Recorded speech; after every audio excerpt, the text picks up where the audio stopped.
Bonjour à tous, bienvenue dans votre émission Haïti People Magazine. Alors, bonne nouvelle, j'ai à mes côtés une invitée de marque. Elle arrive tout droit d'Haïti, tout précisément du Cap haïtien. Elle est là pour participer à un concours où elle a été sélectionnée parmi plus de 300 personnes. Je vous laisse la découvrir avec moi. Vous allez découvrir plein de choses intéressantes avec cette jeune femme. Je vous propose de l'accueillir. Bonjour, Madame Rose Luman Saint-Jean. Bonjour présentatrice Venise, bonjour à toutes les auditrices et tous les auditeurs de People Haïti Mag, Haïti Haïti People People Magazine. Magazine. C'est vraiment un plaisir pour moi de prendre part à cette émission et c'est pour moi un plaisir aussi de partager avec vous les remerciements qui viennent du profond de mon cœur. Et vraiment merci et pour moi c'est un plaisir. Alors, justement, Rose, on va parler un petit peu de cette aventure parce que c'est une belle aventure que vous vivez là Oui, c'est une très aujourd'hui. belle expérience. Alors, parlez-nous un petit peu de ce concours. Qu'est-ce que c'est? Au fait, ce concours, c'est le concours international d'éloquence de l'Université Paris 1 Panthéon-Sorbonne. Comment est-ce que je suis arrivée à prendre part à cette compétition? L'année dernière, j'avais remporté la 5e édition du concours du Bureau des droits humains. C'est un concours de plaidoyer qui est réalisé chaque année. Et à partir de cette compétition, AUF devrait choisir une candidate pour Haïti. Et de là étant, j'ai été sélectionnée pour prendre part à cette compétition. D'accord. Et dans la première phase, les candidats internationaux étaient en compétition euh, face à l'autre. Et après cette phase-là, j'ai été sélectionnée sur plusieurs candidats. On était à un niveau 9 candidats Mhm. et francophones internationaux non français. Et à partir de là, les 8 candidats devraient faire face à 8 autres candidats. Donc on était devenus 16 candidats en demi-finale. D'accord. Donc il y avait alors 4 candidats internationaux face à 12 autres Français. Donc on était 16. 16 pour la demi-finale. Et dans la finale, on était 8 candidats, parmi lesquels 2 candidats internationaux. Il y a un candidat qui a représenté l'Afrique et moi j'ai représenté l'Amérique et particulièrement mon pays Haïti. Et dans la finale, on a sélectionné 4 candidats. Il y avait plusieurs prix. Et moi-même, je suis très fière d'avoir eu le prix de mon peuple, le prix du peuple haïtien, donc le prix du public. Alors justement, les thèmes que vous avez, dont vous avez parlé, donc c'était sur Haïti, bien sûr, mais vous avez choisi tout précisément, surtout à la finale, Toussaint l'ouverture. Alors, est-ce que pour vous c'était important justement de mettre Toussaint l'ouverture en avant comme ça? Il faut dire, dans toutes mes plaidoiries avant d'arriver à Toussaint l'ouverture, j'ai essayé d'universaliser le plus Mm. possible, puisque c'est une compétition internationale et le jury allait être beaucoup plus français que tout autre. Mhm. Et moi-même, je crois dans la liberté d'expression. Je crois aussi dans l'universalité des choses. Dans mes discours, j'ai essayé de globaliser et d'avoir un discours plus universel que possible. Donc, lorsque j'ai plaidé mon premier sujet, c'était faut-il faire passer, est-ce qu'il existe un temps perdu? J'ai plaidé qu'il n'existe pas de temps perdu. Le temps perdu n'existe pas et j'ai expliqué que tout ce que vous avez fait dans le passé, ça procure de l'expérience et à partir de cette expérience-là, on peut avancer dans la vie et donc ce temps-là n'est pas perdu. D'accord. Donc, même si dans notre pays, la situation est un peu critique, c'est ce que j'ai dit dans ma plaidoirie, mais on ne peut pas regarder ce qui est mal. Donc, à partir de la situation actuelle, Avancer. il faut Mhm. se dire, ben voilà les leçons que nous avons apprises de tout ça. Il faut faire des pas en avant. Bien sûr. Et la deuxième plaidoirie, c'était faut-il faire passer les copains d'abord. Dans cette plaidoirie-là, j'ai essayé aussi d'universaliser le thème copain pour dire que le copain, c'est l'autre. Le copain, c'est la personne qui est dans une situation difficile. Le copain, c'est tout le monde. Et le fait de faire passer les copains d'abord, on se fait passer et d'abord aussi, puisqu'on doit trouver le bonheur dans le bonheur de l'autre. Et c'était presque la solidarité, l'altruisme qui était l'étoile de fond de cette plaidoirie-là. Et la finale, c'était 2 sujets. Mhm. Et c'est à partir du sujet, faut-il faire passer les copains d'abord, que j'ai eu autant de votes. Ben, je ne vais pas dire que j'ai eu les votes parce que je suis haïtienne, Puisque si les Haïtiens voyaient, peut-être que c'était un très mauvais discours, c'était pas intéressant. Je suis certaine qu'il y a bon nombre de personnes qui ont Bien voté sûr. pour la qualité de mon texte, n'avaient pas voté. Donc pour moi, c'est pas parce que je suis haïtienne, les Haïtiens ont voté, c'est parce que dans ce que je disais, ce que je prêchais, ils se sont retrouvés dans mon discours. Et pour la finale, j'ai un sujet qui m'était imposé. C'était euh, le sujet de la finale, c'était faut-il décrocher la lune? Pour moi, c'est un très beau sujet, puisque c'est la manière d'aborder qui fait la beauté d'un sujet. Parfois, lorsqu'on vous dit décrocher la lune, ça ne vous dit rien, mais c'est la manière dont on va faire pour essayer d'universaliser, de convaincre une autre personne avec. C'est là toute la beauté de la chose. Exactement. Et là, j'ai plaidé ce sujet avec la même technique, d'avoir un discours plus universel. Ce que j'ai fait en disant décocher la lune, c'est dépasser ses limites. C'est le droit de rêver et c'est le droit d'accomplir ses rêves. Et j'ai pris 2 rêves que tout le monde connaît, que le jury connaissait en fait. C'est l'histoire, le rêve de Martin Luther King pour l'inégalité. Et j'ai pris aussi le rêve de monter sur la Lune. Et 2 rêves qui étaient devenus réels. Donc, ce n'était pas des histoires inventées, ce n'était pas des fables de La Fontaine, de toute façon. Mais c'était La manière dont voilà, vous avez apporté. Voilà. Donc, c'est des rêves qui sont devenus réalité. Et aussi, je voudrais être plus concrète possible. Ben, moi-même, lorsqu'on me dit, j'utilise souvent mon pays, il faut savoir, c'est le lieu d'où l'on vient qui vous procure de l'inspiration. Et c'est à partir de ce que j'ai vécu en Haïti que j'ai pu argumenter tout en ayant une culture assez ouverte, une grande culture, mon pays, les autres pays, le monde. Donc c'est comme ça que j'ai pu plaider. Et justement, quel était justement le message que vous aviez envie de passer au-delà de ce concours? Ben, au-delà de ce concours, si je revise toutes mes plaidoiries, le message central, c'était surtout la solidarité, l'altruisme. Il faut tendre vers l'autre, il faut dépasser ses limites et aussi il faut viser plus loin. Donc c'était presque tout ça, toutes mes plaidoiries. On retrouve ce message-là là-dedans. D'accord. Alors, lorsqu'on vous a dit justement, on va revenir un peu en arrière, lorsque vous avez appris que vous faisiez partie justement des 8 personnes sélectionnées, qu'est-ce que ça vous a fait? Lorsque je savais que j'étais sélectionnée parmi les 8 finalistes, ça me procurait un peu de satisfaction parce que je me suis dit, bah oui, j'ai eu l'opportunité encore plus de parler plus de mon pays, de vendre la culture haïtienne, pas seulement la culture haïtienne. Ben, dans mon discours aussi, il faut voir que j'ai beaucoup parlé des écrivains noirs, des héros noirs. C'est pour moi l'occasion, puisque moi, si vous avez suivi les autres plaidoiries, ils parlent de leurs héros, ils parlent de leurs écrivains. Moi, j'essaie d'universaliser, j'ai parlé de leurs héros, j'ai parlé de leurs écrivains, mais aussi j'ai parlé aussi de la culture noire. D'accord.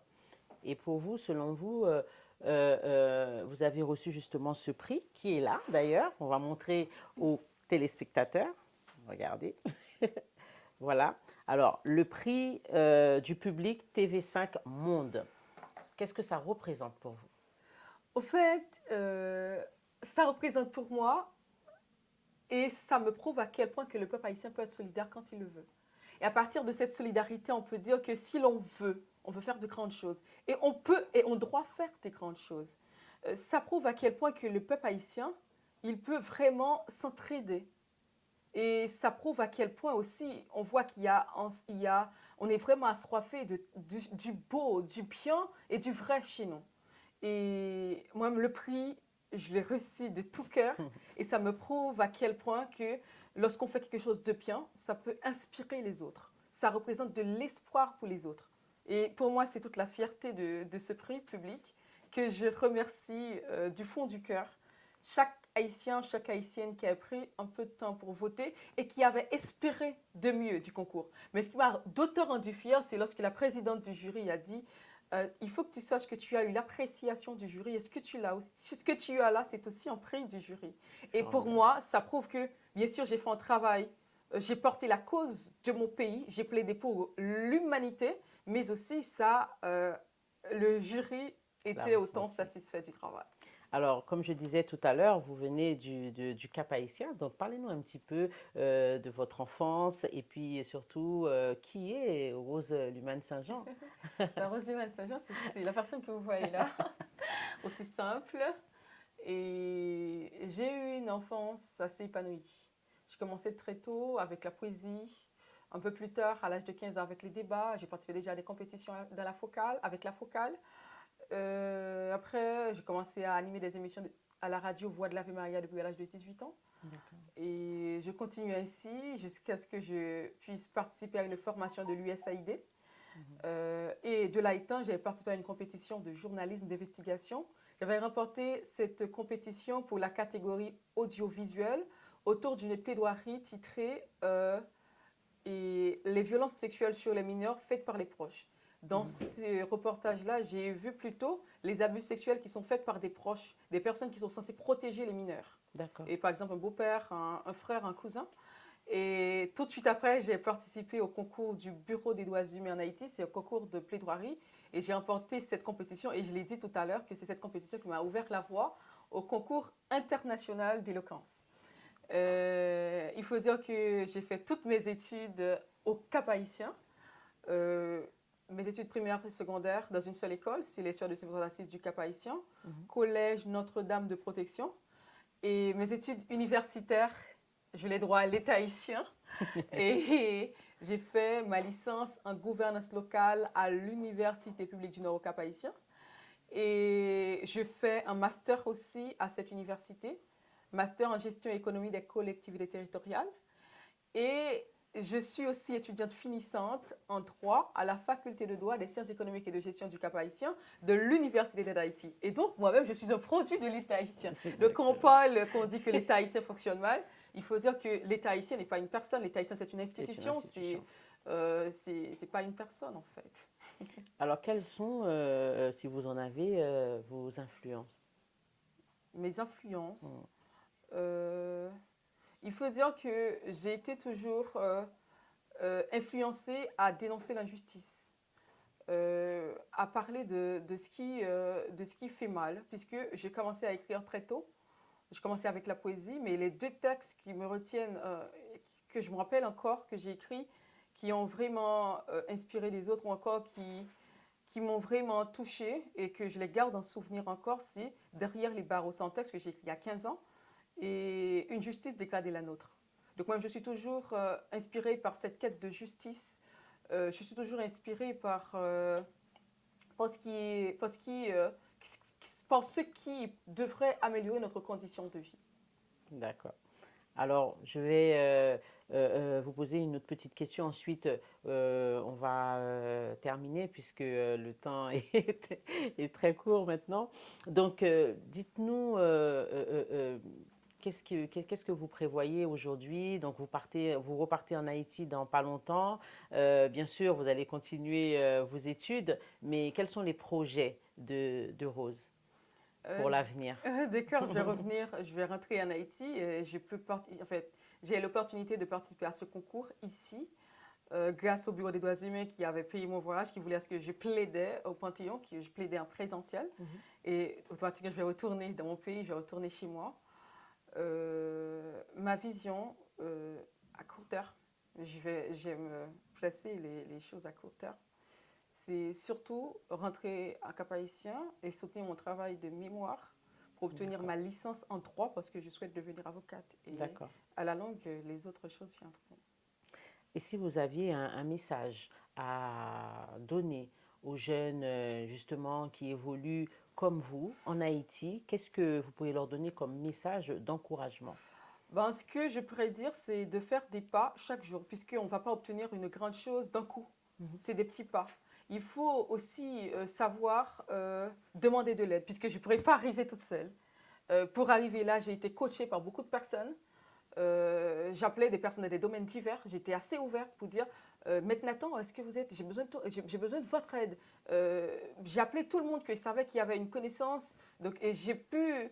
Je ne vais pas dire exploiter, mais je suis arrivée à obtenir l'aide de beaucoup de personnes pour y arriver là. D'accord. Donc j'ai été coachée et supportée par beaucoup de personnes, pas seulement des coachings sur le plan intello, mais des coachings sur le plan moral, des gens qui vous disent avancez, il faut faire le pas, il faut vraiment vous donner à fond. Donc c'est des coachings en fait.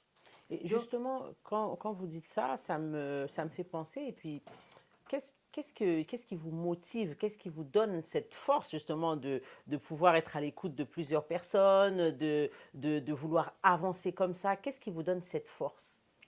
Alors, il faut dire que moi, au départ, quand je participe aux compétitions, ce qui me motive surtout, c'est l'envie d'apprendre. Puisque, au fait, les compétitions, ça procure de nouvelles connaissances. Mhm. Moi, j'ai étudié le droit, j'ai étudié l'administration locale. Donc, le fait que je participe à des compétitions, ça m'ouvre les horizons. Puisque lorsque les compétitions, ce n'est pas toujours des sujets juridiques, ce n'est pas toujours des sujets où on parle de comptabilité, Mm. d'administration, mais c'est des sujets philosophiques. Et les sujets philosophiques vous font réfléchir. Et pour moi, c'est cette quête-là qui est intéressante, cette quête de savoir, cette envie d'apprendre et aussi de partager ce qu'on a et de recevoir des autres. Et pour moi, c'est toujours ça qui motive l'apprentissage. C'est vraiment ce qui me motive vraiment. Merci. Un dernier mot pour la communauté haïtienne en France? Un dernier mot, c'est merci pour votre solidarité. Il faut continuer dans cette ligne de solidarité, pas seulement pour moi, mais pour toutes les choses positives que vous voyez.